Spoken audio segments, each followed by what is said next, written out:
Hello, everybody, and welcome to Taking Control, the ADHD podcast on True Story FM. I'm Pete Wright, and I'm here with Nikki Kinzer. Oh, look, it's Nikki. Well, hello. Hi, Look, Nikki. it's Pete Wright. Hi, it's good to Hi, see you. Pete Wright. Happy day.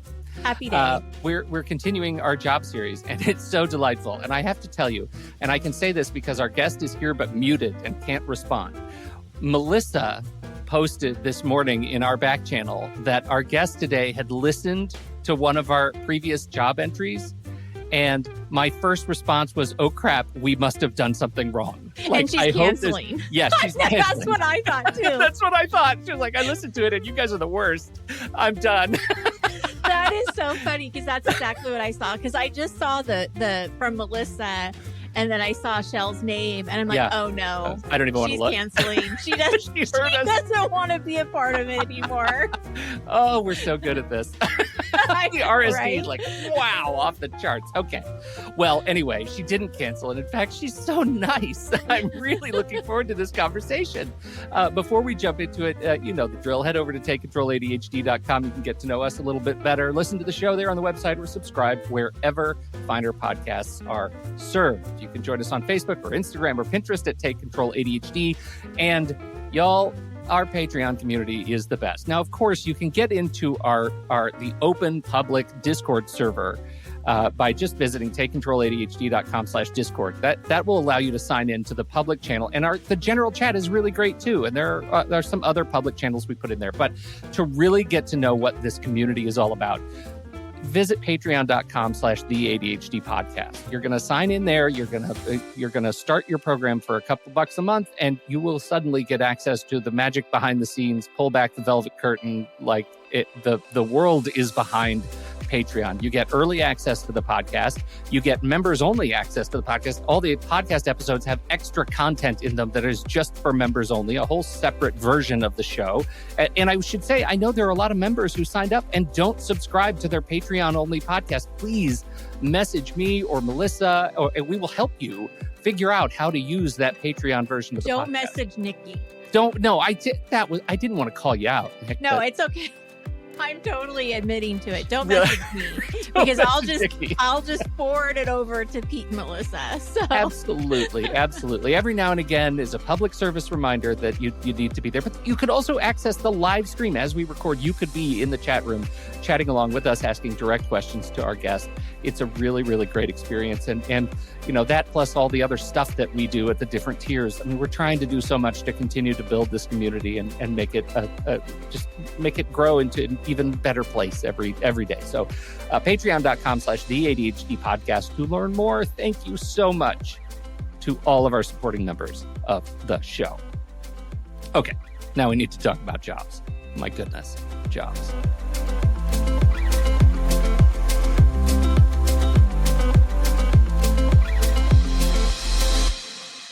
Shell Mendelson has built her 35-year career in education and career counseling. There are a lot of career counselors, though. What makes Shell indispensable for us today is that she has ADHD herself and has spent that career helping others make career choices that reflect joy and passion for their unique ADHD brains. Shell, welcome to the ADHD podcast. Thank you. I'm so excited to be here and have this conversation. I already had so much fun talking to you before, so it's just going to get better. It'll just get better. Okay. Well, but before we get to, I would love to get to our airing of grievances to the point where you tell us everything we thought we might have done wrong in the last couple of shows. But really, I want to hear a little bit about you, because I feel like when I think about career coaches, I think about the big, like, executive career counseling kind of things. I don't have a deep understanding of what the relationship with a career coach looks like. I'm curious how you found yourself in this role some 35 years ago, and especially how you found yourself really helping to focus on neurodiverse brains. Well, just to start out, thank you so much for that amazing intro. I started out as a completely lost person in my 20s who I had I got my teaching credential. It was back when my mentor, Richard Bolles, who wrote What Color's Your Parachute, and you'll hear me talk about that quite a bit. But classic. I was trained by him. He was my mentor. Wow. And he says, "Oh, Shell, you were around when dinosaurs roamed the earth." So I've been around for a while. Uh, I guess how nice. Right? Yeah. I don't know. Yeah, I guess it's nice and it's not nice. I always kind of have these mixed feelings whenever he said that. Yeah. Unfortunately, he passed away in 2017, and I miss him dearly. And the whole legacy, as you will, of Parachute, I feel like I'm helping to keep that going, and that is my mission. Because it is a thing that my ADHD brain responded to in terms of career counseling and coaching. But just to take you back a little bit before that, I started out getting my master's in vocational rehabilitation counseling. And I didn't even know what that was. I just knew I wanted to be in counseling, and I wanted to be in a program with very few people. And I wanted to be in a program where counselors actually got jobs afterwards. And that was one of the few counseling jobs that did. But I learned along the way that it was working with it was career focused, helping people with disabilities who were in in the workers' comp industry, which is the industry I went into. They could no longer continue in those jobs. So we had to find a way to get them back into the market with their disabilities. So you kind of came into this negative environment, and they kind of entered the space with a lot of them really liked their jobs. And they felt it was like a grieving period they were going through. And because it's like part of their identity gets like ripped away. It was ripped away. It was, so I had my heart, I had a lot of compassion for that. But at the same time, my mandate in this system was to help them discover what the next steps were and to help get them into something else. So I work with a lot of people with different disabilities, including ADHD, but at the time I was far from being diagnosed, far from it. But I knew that at some point after 10 years of working in this field, I was just losing it. The system was getting to me. It was very adversarial. I was getting bored. And I was always one of these people, I think that's part of my ADHD brain wiring, who started looking at things ahead of time, started thinking about what can I do next, right? And that's when I found the training by Richard Bolles. I immediately stepped into that, and it changed my life, my whole identity with what I did. So I stayed in the same field, and that's the thing I want to really mention is that I was always career focused throughout my career at Invoke Rehab. And I just continued on with that. And the general field I've always been in is education. So it's always about the thing that I enjoy doing the most is educating people on some level. And that takes many different forms, and we can talk about that. But what people don't understand is when they think about education very often is being a teacher in a public school in a certain kind of setting. Well, I did that when I got my teaching credential, and I hated it. I hated teaching high school kids. I hated being in the public school system, being limited. And I knew that I wanted to do something that was still using those skills, but just not in that setting. So that's something that's one of the things we can talk about a little bit is about thinking about how you use your skills that you really love to use and find ways to do that in different formats. Okay. So when I got my training, after I got my training with Bolles, I was still doing a little bit of voc rehab, but was easing out of it. Then I had my son and everything changed. So you know how it is. It happens. You have a baby. Anyway. Yeah, life changes. Yeah. Can you give us a summary of what that book is about and that whole mythology around what color is your parachute? Yeah, what it is the thing that let me step back and say that he is the OG, if you will, of career counseling. He is the guy everybody recognizes as being the grandfather of career counseling. So I used to go to these conferences, and he would always be the keynote speaker, right? Yeah. But there would always be some other people in the field who would come up and do like these assessments versus parachute model. like taking all the assessments where you check blah, blah, blah. And I always knew that I hated that. I hated Like that. the personality ones. The Is that what you're talking about? all that whole, and a lot of career people do that. They still use a lot of assessments. Mm-hmm. It's not always the only thing they use. They always hopefully do the follow up to that. But the thing for me about assessments was it never was really asking you personally what was important to you. And often it didn't give you enough choices. And it always compared you with other people who were answering in a similar way, but did not enforce the idea of you taking a deeper dive and really looking into what it is it that I want. Okay. Mm-hmm. And I always felt like they were tricking me. Like there was always a trick to it. Like here is something, but it's worded a little bit differently. So I have to like now think about how did I say, what was my response to the other phrase?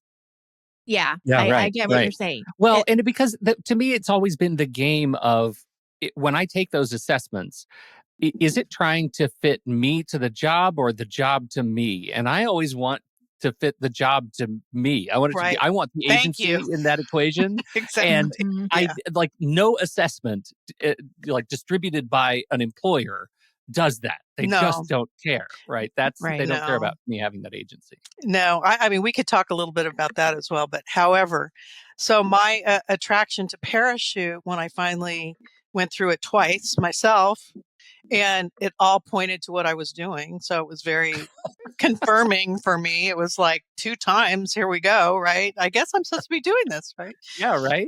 And what it does is it does what our brains like to do, which is to break things down and to ask very specific questions, get you to not ask questions, but get you to identify the things that are important to you. Sure. So it's kind of the opposite of taking those assessments where you just check something. It's like, what is it that you are attracted to? What is it that you are energized by? What are the things that really are meaningful and have value to you? And if you take away all the scary parts about, if I answer this way, does that mean I'm not going to get a job that pays me enough money? That's always the big question that people have. And I have to kind of guide them past that so they can start really exploring what's out there instead of cutting themselves off at the knees, which is what happens. Yeah. Yeah.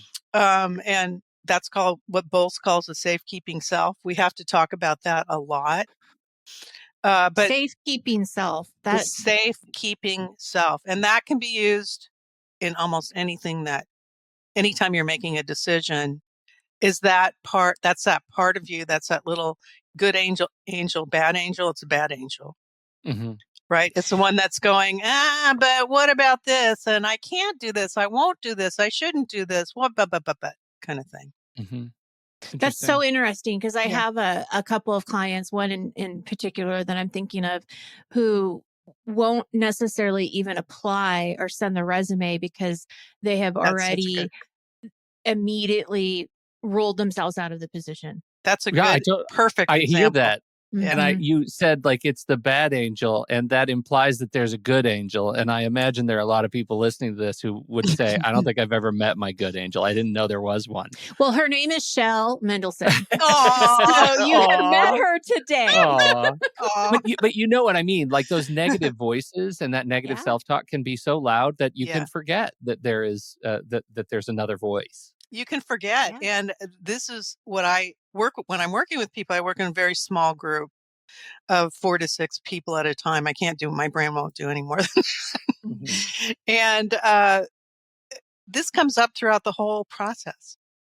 So this is where the testing sort of takes that out of it, or the assessments take that part out of it, because you're just saying, check, check. But still, you're wondering what's going to come out of this, right? So, but if you're really going to get down into the weeds about who are you and what am I energized by, what am I really attracted to, what are the things that are going to sustain me over the long haul? What are those elements that I can bring into my work in some way? If I don't allow myself to just breeze somehow past that safekeeping self, Mm-hmm. You're never going to get the true answers. It won't be authentic. And I tell people right off the bat, you are going to be battling with that, and I'm going to be helping you with that and reminding you at every step of the way to ask yourself if safekeeping self is entering the room, as I say. Mm-hmm. Is it entering the room now? Yeah. And it does every time you answer questions in any aspect of what we do. So kind of going back to what you asked about how does parachute differ? It does break things down into all the different elements that are so important to us when we're making these huge decisions. And they're the things that very few people, I could probably whatever percentage of micro percentage Yeah. of people on the planet actually take those steps and do that kind of work. But I'm really curious what some of those things are, particularly that ADHD folks tend not to think about, like the things that make it really difficult for adults with ADHD to find not just a job, but a job that matches their identity, that they only realize they didn't think about XYZ until after they got the job and were working in it for a while. Like, what are the things that they naturally miss? Well, I'll go through all I can give you all the little pieces that we cover. And the first one you talked about in that little intro to the jobs section that I listened to, you said our skills. Yeah. So identifying the skills and the verb skills, the ing ones, like planning, leading, coordinating, organizing, researching, all those things we all have a natural inclination to do and don't necessarily need training in. It's just part of who we are. But very often people go into jobs because they think that's the right thing to do. It's one that's going to make them the most, for whatever reason, people take jobs without considering what skills they truly enjoy using. And then with ADHD, they start realizing, they don't realize it all the time, but they realize something's off.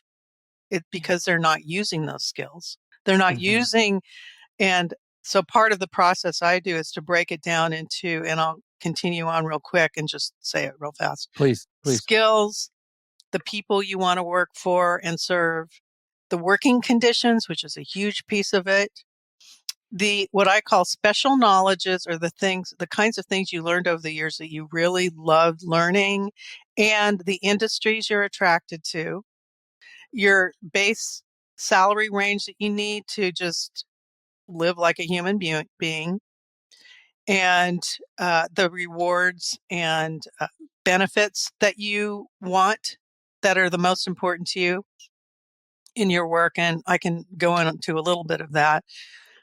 Then the places to live, we have a section called places to live, which is more of a geographically, what's going to support you to do all this? And if you have a partner, you do that exercise with a partner. It's a whole exercise. It doesn't mean you have to move. It's just knowledge, right? It's knowing knowledge. And then the last part is life purpose.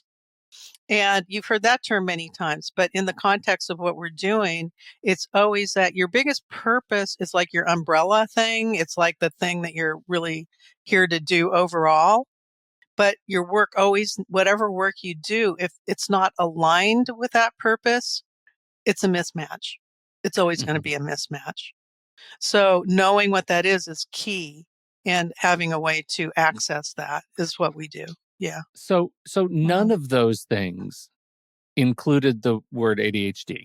And this, I find, we came up, it was actually Melissa, as she was collating a lot of the feedback from our survey, who had the observation that, all of the deal breakers and red flags that people were coming up with over the last 2 weeks, very few of them actually indicated ADHD, like things that these were to work with values ADHD discussions. Yeah, these were all just much higher level. And I note that you, as somebody who specializes in ADHD, none of those big categories involved specifically ADHD. I'm curious how that plays in to your sort of calculus when you're working with individuals with ADHD. Where does the ADHD go?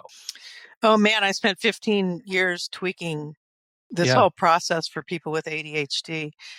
And I'd say overall, it's I've worked with neurotypical people for years before I started when I had my own diagnosis, and I had that very late in life. And I recognized, oh my gosh, I'm not the only one who's got all these issues going on. And I need to start working with people with ADHD. And once I started doing that, I didn't want to go back to, I was having too much fun. So how does ADHD come into it? It's the way it's broken down. So the way I break things down is different for people with ADHD. And I've had to add and tweak the process quite a bit to make it palatable and to make it so that it becomes easier to recognize yourself as an ADHD person and to know that it's important to go through this process, and especially things like working conditions, because the way he has it laid out for working conditions isn't nearly as detailed as it needs to be. It really needs to be very detailed. So we do almost like a little accommodations plan. I call it a self-accommodations plan within the process. So many things are tweaked for people with ADHD to understand and broken down. And I've developed a lot of graphics. I've tried to make it more graphic for people so that when they're learning things, the instructions are graphic and instructions. You know what I'm saying? It's more interesting. Yeah. So there's a lot of elements to it that sort of help people move along in this process and really see it as being extraordinary for them, something that really helps build confidence. And the process is the same for everyone. It really is. Like I said, I've worked for, and everybody needs to do this, not just people with ADHD for sure. But the fun that I've had, it's just helped me in my career to just get creative. Personally, it was just a creative endeavor to really start bringing that ADHD element into it. Like, what would make it easier for me to digest? Yeah. Well, and I would think as a coach too, what you're bringing to the table is you're questioning your client and getting them to see and recognize what their skills are, what their strengths are, and maybe seeing it in a different way than what they are used to putting the word to it. And what I mean by that is, like, a lot of people might say, well, I'm not organized. But wait a minute, what do you mean by that? What do you mean you're not organized? And then like really start kind of digging into it. And all of a sudden you might see, well, you're a very creative thinker, and you can go down the road that still. You may not be organized when it comes to organizing your clothes, your office, or certain things, but when it comes to maybe something like a creative endeavor, you name it, that you're excited about, you're going to organize like crazy. Absolutely. Well, that gets to, I think, the what we're seeing, which is like the reason the word ADHD doesn't come up in all of these things is because you're self-selecting the career path that works best for you already. Like I personally would never say, God, just help me become an accountant. Please, Shell, would you give me the guidance that I need to become an accountant? Because that would be horribly self-defeating. Like there's no universe in which that would line up with my identity. So I think people with ADHD, and check me when I start lying, I think with people with ADHD, it's easy to think about the meta sort of approach to the job hunt, which is I should be thinking about ADHD because that's who I am, and lose track of the fact that if you just go through the job hunt, your ADHD will make itself known. Yeah. And I'm a firm believer that you don't have to disclose your ADHD to anybody. You just need to have a real understanding of the kind of work that fits you. Our brains are interest-based, are they not? Like, we need to be interested. We need to be engaged. We need to be energized. And if we don't have certain elements happening for us, like I call it the wind beneath our wings, the wind beneath our wings, or the push from behind, or whatever it is that inspires us and sustains us over a longer period of time. If that isn't there, then, and we're in a job that maybe has 5% of that, you got to become familiar with you become familiar by going through this process with what the elements are that you need to take into consideration before you even apply for that job, so you can have that conversation. And instead of saying, I have ADHD, how can you help me? Right. You would say, when I have under these conditions, when I have these conditions, or however you want to put it, I am able to get up and move around. Maybe give me some headsets so I can noise cancellation so I can really focus in on this stuff. Or you can say when these elements are present, you will have the best employee ever, because it's true. When we're tuned in and focused in on the work that we're doing because we like it, we generally enjoy it, then we become the superstars. Yeah, go ahead. Sorry. I was just going to say, I want to really be clear to our listeners that what you're doing here is you're requesting the accommodations that you need without saying why you need them. Exactly. And that's really important to advocate for yourself, that Yes. it's okay to ask for those things, but you don't have to put it in this formal way of, I have ADHD and I need to have accommodations and this is what you need to do for me. It's a different conversation.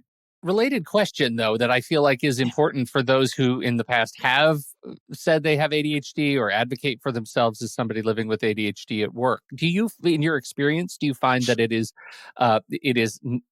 like a necessary good or ill? Like it can be damaging at work to do that more often than not, or is it? In a word, it can be. It can be. There is really no need.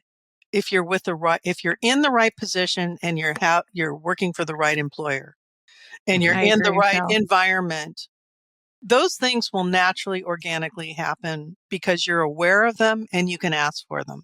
Yeah. But you need to know what they are.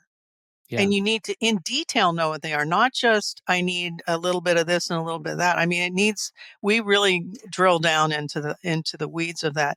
And it puts you in such a more powerful, if you will, position where you can confidently go in. And if you're in an interview and you say, for example, when I have these conditions, or when I'm able to blah, blah, blah, and the employer kind of rolls their eyes or doesn't answer, or just kind of sighs, or that's your cue to say, honestly, thank you for your time, but this is not going to be a good fit.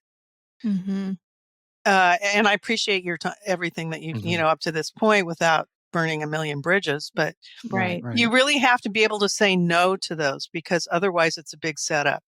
And that's what really having kind of the roadmap of the parachute roadmap basically gives you all the information you need to ask the right questions and to understand when you're potentially entering a minefield again. Yeah. I really like this because, again, talking about that sort of meta approach to finding the fit, I know that about myself, that I can get mired in the ADHD part and forget that if I go down one more level to the more sort of core identity pieces, I can find a match with. I think it took me much too long to find a match to what I do and what I love, and to let go of the things that I'm not good at because I was so focused on the practical application of accommodation to ADHD diagnosis and symptom. And had I just started with, here's what I'm really good at when I'm at my best, and do that, it would have been a different. And just know how, be able to articulate it.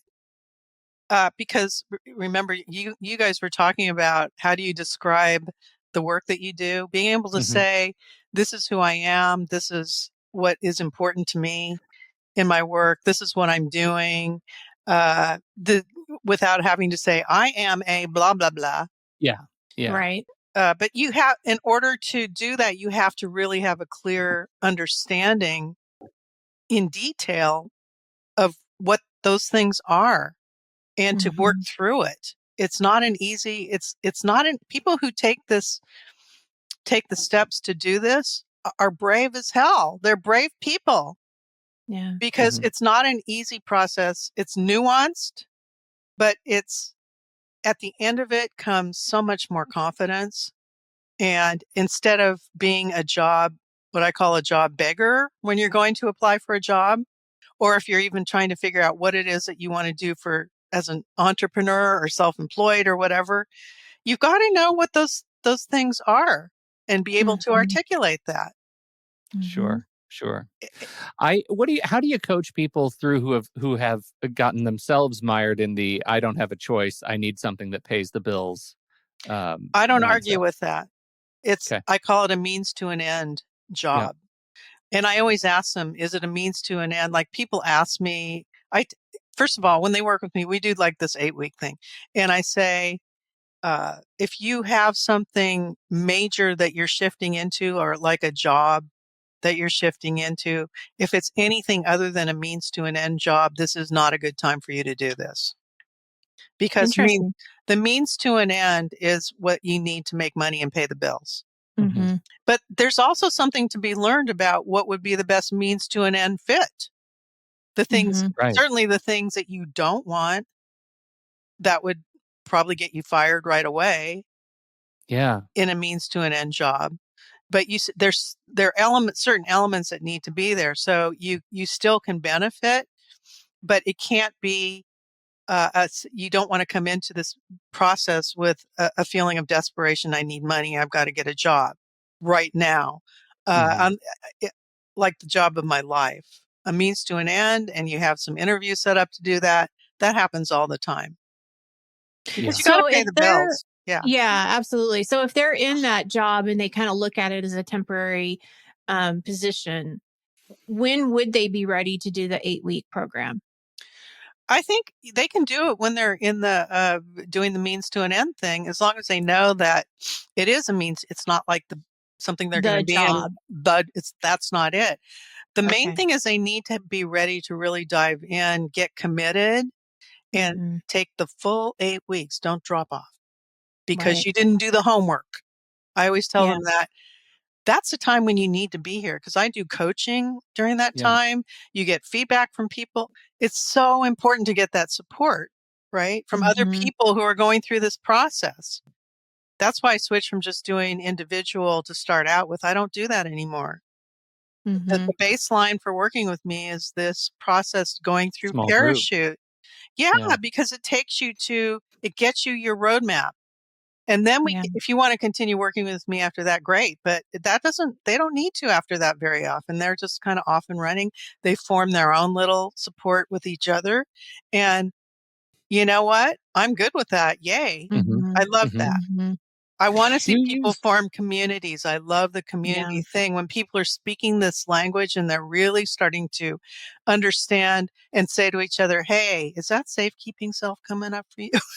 They can start coaching each other, right? There's something that you said on your website that Melissa actually pulled out, and I think it's really interesting and on point to what we're talking about. Just because you're good at something doesn't mean you'll enjoy it. Absolutely. So when they talk about strengths, I say skills. Right. Like, what skills do you want to use? Because when you can have strengths in a lot of different things, but you may not love doing those things. And with our brain wiring, if we don't really enjoy doing those things, and somebody says, "Oh, but you're so good at this, I'm just going to put you over here for a while." Well, I think about that with industry. Like, I can see somebody saying, "Well, all I've ever done is ever worked in insurance, so I can't do anything else but insurance." Yeah. But you're saying, well, wait a minute, let's look at the skills that you're doing in these jobs. Yes. Doesn't mean you have to go into insurance. You can literally take your top priority, and we do a lot of prioritizing so that you get your top lists in everything that represents who you are and what's most important to you. If you are going into something and you're not using, that will not allow you to use those top skills, for example, it's not going to be a good fit. But if you have strengths in something, very often the skills that go along with that aren't even going to show up at the top. Like if you have strengths in doing things like insurance, but you don't want to be processing claims or doing administration or sitting behind a computer all day or doing, all those little detail-y kinds of things. And I've had people, a lot of people who it's really difficult for them to say, I'm an artist. I'm an artist. And guess what? There's a lot of ways that you can bring art into your work. It doesn't mean you have to be what society labels as an artist and always says poor artists or whatever comes along with it. Starving artists. Starving right. artists. Yeah. That's Starving it. artists. Yeah. I mean, there are different ways that you can bring that into it. But if you don't, that's where you pay the price. If you don't even look at that, if you put it on the shelf and say it's a hobby. It's Yeah, great if right. it's a hobby, but you still are a creative person. You still have this creative mind going on. Things always come, and creativity comes in many forms, right? It's not always just art, but people that are art oriented tend to be problem solvers. They tend to like to break things down. You know, there's so many of the elements of creativity that aren't just art, that those are things that you can bring into your work. It doesn't mean that it's, you know, it's that job title or the exact Mhm. thing. Yeah. Yeah. There's a movie, I can't remember the quote, but I can't remember the source of the quote, but I've sort of internalized it and I use it on my wife all the time because I think she's very talented and she was stuck in a place that wasn't very important. I kept telling her, always fail at the job you don't want. Because that is the curse of failing up. Like she was good at something she didn't like, and they kept wanting to promote her to do more of it. And I Yeah. thought, you got to be worse at that. But then Jim Carrey, I think, came back in his memoir, and he said, you can absolutely fail at the stuff you don't want. So you might as well take more risks at trying to find the stuff you love. And I like that's He's better. right. He's right. Better.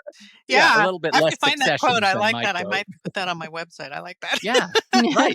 It's really good. Like you have an opportunity to take risks if it's something that you haven't tried and you don't necessarily want it. Like Yeah. that's great. And the thing that now it's just occurring to me, the point I wanted to get across is that when you identify your top skills, which are the ing verb kinds of things, Sure. that you can apply those skills to in almost any industry. So if you're working in a field that bores the hell out of you, you're just bored in that field, but you've always been kind of attracted to this other field, you can take those skills and find work as a first step to just go into that industry and be surrounded by people who are doing that, the stuff that they're speaking the language. They're even dressed the way you like to be dressed. They're the kind of people you want to be around. And you know, it's the first step towards transforming your situation, even though you're using those skills.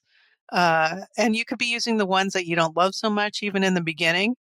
But being in that environment, a whole different environment, can be a game changer as a first step, right? It doesn't always mean making a 180. It can making incremental shifts in the right direction. So I always say 65% of doing what you love is better than 5.01 or 5%. There's a big difference. So, Right. So I have a question for you, something that comes up more frequently than I'm sure my clients would like it to come up.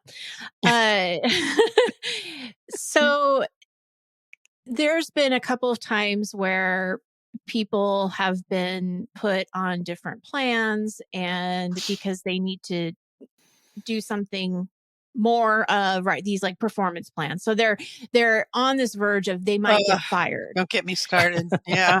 Don't get me started.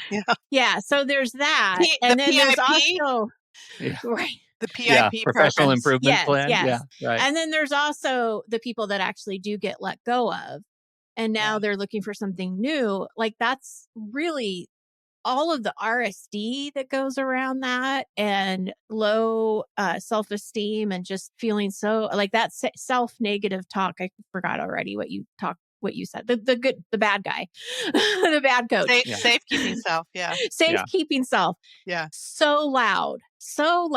How do you work with people? And I'm not even going to say with someone, because I know a lot of people deal with it. Like it just is. Well, generally at the beginning, I will often, not always, but often ask the question, how many of you have been in a PIP program? And always at least one or two people will raise their hands. Sure. Yeah. When people are in the middle of one, it's not always a great time to take the class, because there are too many conflicting things going on. Yeah. But what I can say about that is they're in the wrong job and they need to get the hell out ASAP before they get fired, because they're about to get fired. Mhm. It's not a plan to improve anything. It's a plan to get you fired. And I went and I even got the definition from the HR website on what those performance improvement plans were meant to do. And they're the complete opposite with everyone I've ever worked with who's been in them. And they will, the safekeeping self comes up in really, really sad ways, in ways that are almost incomprehensible and make it really, really difficult to, work past that. I will work with people as long as I understand that this is a job they want to get out of. And if they're willing to ask themselves, do I have enough money to sustain me while I go through this so I can get out of this? If anything, I just want to like beat down their door and just drag them out of their job. Yeah. Because I appreciate your answer because I think it's a very honest answer. Yeah, it's the truth though, because I've been working. I'll never forget working with this one woman who's an engineer, and she was in the middle of, two people that come to mind, but every single week she would show up and her face would be, it was like you could feel the weight on her shoulders of what she was going through. And my heart just, because I have like this compassion thing going on that a lot of us tend to have extra hormones or whatever it is, compassion hormones. It made me so sad. And I saw how it kind of worked. It worked out in the end, but I couldn't get her to leave that position during I really do push to just say, get out, just get out. It's not, you're not doing yes, it might be about the money. So you need to ask yourself, how long can you sustain for a while? Or do you have a partner that you can work with or whatever? And sometimes it's not always doable, realistic, but it is very difficult. And I don't say I said don't do the class. It really depends on what stage they're in and if they're willing to look at the idea of leaving. Yeah. That has to be there. And I'll say that. Are you willing to look at the idea of leaving? Especially when you've internalized that the place you are, however antagonistic it is to your well-being, is the safest feeling place at the time.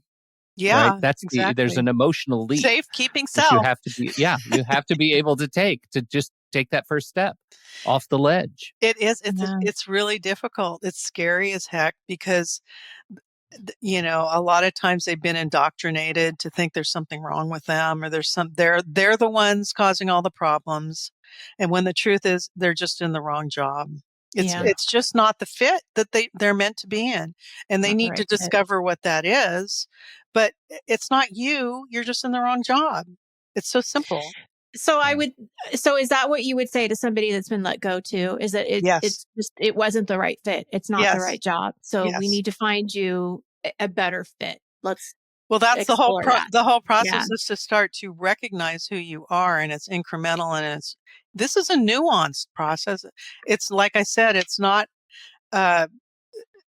always clear. Sometimes you have to put connections together. You have to look for repetition in information. You have to dig back into the things. And we talk about, what did you love to do as a kid? You've heard that one.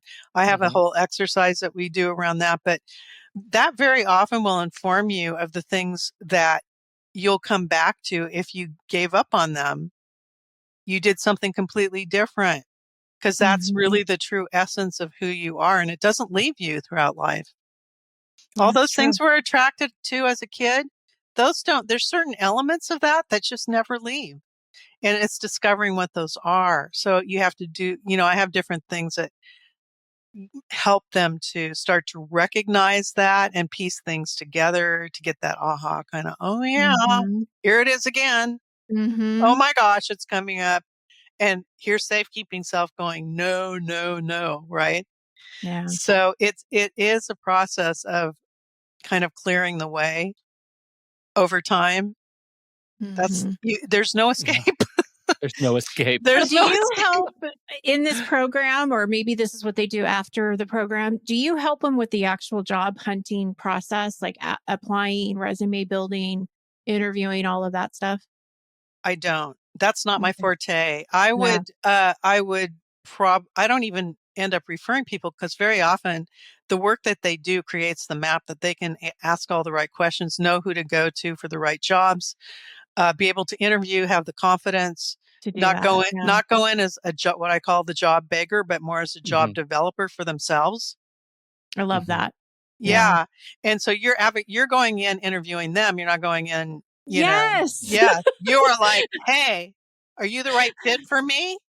Yes. It's Look- so true because I Yeah. was telling my 17-year-old daughter who's looking for a new job, and she actually declined one of the places because she knew it wouldn't be a good fit. And I'm like, that's exactly right. You just keep doing that. Keep doing that. Yes.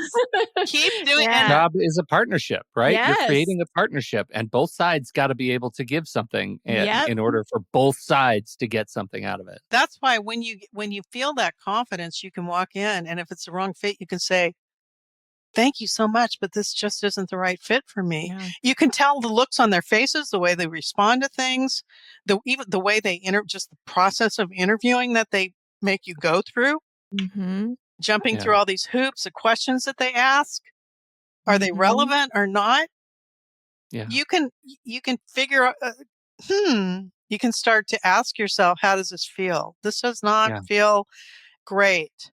And when you go in as the job developer versus the job beggar, you are so competitive. You're top of the line to them. You're the ones that they want, people who know what they want. They want people, employers. Can you imagine being on the other side of the desk? Somebody walks in who can tick off all the, you've got the background, you've got the experience, but they're desperate and they Mhm. just want a job. And you can smell it. You can Mhm. smell it. But then you have the Mhm. person who comes in, picked you for a specific reason because this position ticks off your box, not theirs. Mhm. And and you're trying to find out by having this personal meeting whether or not it's the right fit for you. And you can articulate all of these things that are important to you in the work that you do. And they're like, whoa, this person knows what they want. That's what I want. I want somebody who's clear about that. The right employer will respond in that way. Mm-hmm. So it's I love that. the right people that you want to be working with that gets to that people portion of it. So anyway, that's How Yeah. long do you work on average? I mean, you have this 8-week program. Do you work with folks beyond that, or by the time the end of the 8 weeks, they're pretty much done? I work. Sometimes I do, yeah. But generally they're pretty much done. Yeah. But I ask them to keep, in touch with me and let me know how things are Yeah. going. And of course, give me a Mhm. review, write those reviews for Mhm. Google. Yeah. Google loves them. That's good. So hungry. With people with ADHD, you got to just keep like, please, tell me about your experience. But the reviews, I'm very proud of the reviews I have on my website because they really do kind of tell a story. They're not just, oh, this was a great experience. They really go into detail and talk about where they were when they came in to where they came out. That's what I want. That's what gives me Mhm. the energy to keep doing what I love is when I see Yeah. that transformation. It's so, Yeah. and it's not me, it's about the process. The process that they're going through will illuminate certain things for them. And then they'll start getting it and they'll start recognizing I've got the tools. Now I can articulate it. Now I have the map in front of me. So anything that I'm looking at potentially doing, I can sift and sort. Sure. Yes, no, yes, no. Right? And Yeah. just go to the things that kind of are exciting to go through. And Mhm. then when you have that excitement going into an interview, how much of a difference does that make to how that How, goes in general? what's your assessment of the job market right now? Like, we have all this about, oh, you should be able to find your passion and do your thing, but Yes, there's a lot of kind of pervasive fear that job access is deeply inconsistent right now. that's a tough one to. I always say this process, you have to know what you want. Mhm. You have to know what you want, and that's going to make you more competitive. No matter what the job market is, no matter whether it's great or terrible, Yeah. because it will take you through the terrible parts a lot easier than it will the people that are desperately trying to keep up and afraid of AI and all this stuff. Mhm. And that's a real thing, by the way. So Yeah, we do kind of talk about that a little bit, but I always say, try and make sure that you are you're this full person, this full package, so that the human part of you is more important than whatever that AI can create. Mhm. And Yeah. Sure. yeah, because, oh Yeah. my gosh, haven't you heard some of those things with AI? You just know. Well, just a Yeah. brief story. Yeah. Just this morning, I watched a video from the Corridor Crew, and they're a visual effects house, and they found a tool that allows you to take an actor with no green screen, no nothing. You have footage of an actor. Here's an actor. Literally drag a 3D character onto that actor, and it replaces the actor with a 3D moving character. It took about an hour to render out. This guy had done the calculation and said, you know what? 2 years ago, I made a short film with 200 shots that included a single CG character, and that took 3 years to do. And they ran the calculations and said, had we used this new tool, had that existed, it would have taken 8 days to do. That's And scary. so, right, well, it's scary, except for I love the way they looked at it. They were like, Yeah. okay, so now this is a challenge. Yeah. Can we make a good film in another 8 days that has a cast of CG characters? What would that take? How much more can we do with the new tools? And I sort of like that. Like, this is a group that is saying, okay, I can't not use the tools. I can't remain competitive if I don't understand the tools. But man, I could create some really cool things with this kind of flexibility. And that, I think, is the sort of the plasticity, right, that we need to approach these things with, not out of fear. Oh, I because see what you're fear- saying. So you're saying that the person, it doesn't take them 3 years to develop a character Right. or anything. So They can go do in and do it things. and do more and still be, because they still need the human part of it Yes. to Right. do that. Yeah. So Right. yeah, They that's just a do it great way of faster. putting it. So that's a really good example, I think, of how it can be used for good. Yeah. And you know what? I'm always going to be exploring that, and I'm going to encourage everybody else to do that as well, because it is a reality. It's coming, and it's coming fast.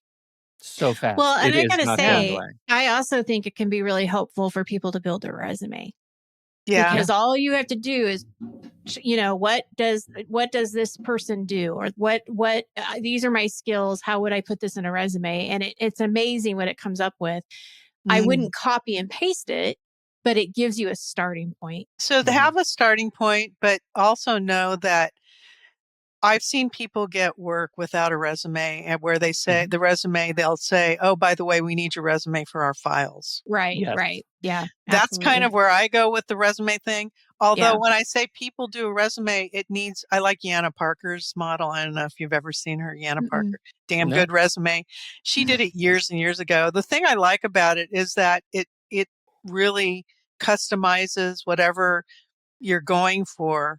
Right. And it's not just a bunch of jobs that you've ever done, it's the ones that just relate to what it is that you're going for, that really make you stand out more as an expert in that area. Yeah. Versus, being all generic. No generic, forget the generic. Those go in the wastebasket. Right. Right. And HR, their job is to just eliminate those resumes. And they do it quickly, because I was one of those people.